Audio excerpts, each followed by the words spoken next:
Gary କେଷ୍ଟନଙ୍କ ଉପରେ ବଡ଼ ମନ୍ତବ୍ୟ ଦେଲେ ହରଭଜନ ସିଂ।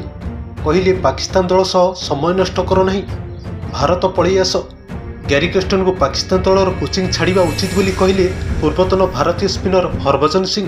ହରଭଜନ ସିଂ ସୋସିଆଲ ମିଡ଼ିଆର ପ୍ଲାଟଫର୍ମ ଏକ୍ସରେ ଲେଖିଛନ୍ତି, ଗ୍ୟାରି କେଷ୍ଟନ, ପାକିସ୍ତାନରେ ଆପଣଙ୍କ ସମୟ ନଷ୍ଟ କରନ୍ତୁ ନାହିଁ, ଭାରତକୁ ଫେରି କୋଚିଂ ଦାୟିତ୍ୱ ନିଅନ୍ତୁ। ଗ୍ୟାରି କେଷ୍ଟନ ବିରଳ, ସେ ଜଣେ ମହାନ ପ୍ରଶିକ୍ଷକ ଓ ପରାମର୍ଶଦାତା। 2011ରେ ଆମ ଦଳର ସମସ୍ତ ଖେଳାଳିଙ୍କ ସହ ସେ ବନ୍ଧୁ।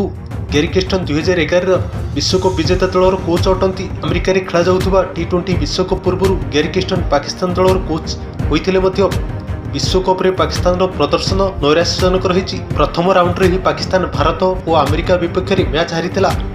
ପାକିସ୍ତାନ T20 ବିଶ୍ୱକପ୍ର ପ୍ରଥମ ରାଉଣ୍ଡରୁ ବାଦ୍ ପଡ଼ିଥିଲା। ଗ୍ୟାରି କେଷ୍ଟନ ପାକିସ୍ତାନ ଦଳ ଉପରେ ଅସନ୍ତୁଷ୍ଟ ବୋଲି ପାକିସ୍ତାନୀ ଗଣମାଧ୍ୟମରେ ଦାବି କରାଯାଉଛି। ସେପଟେ ଗ୍ୟାରି କେଷ୍ଟନ କହିଛନ୍ତି ଯେ ପାକିସ୍ତାନ ଦଳର ଏକତା ନାହିଁ ଏବଂ ଦଳରେ କେହି ପରସ୍ପରକୁ ସମର୍ଥନ କରନ୍ତି ନାହିଁ।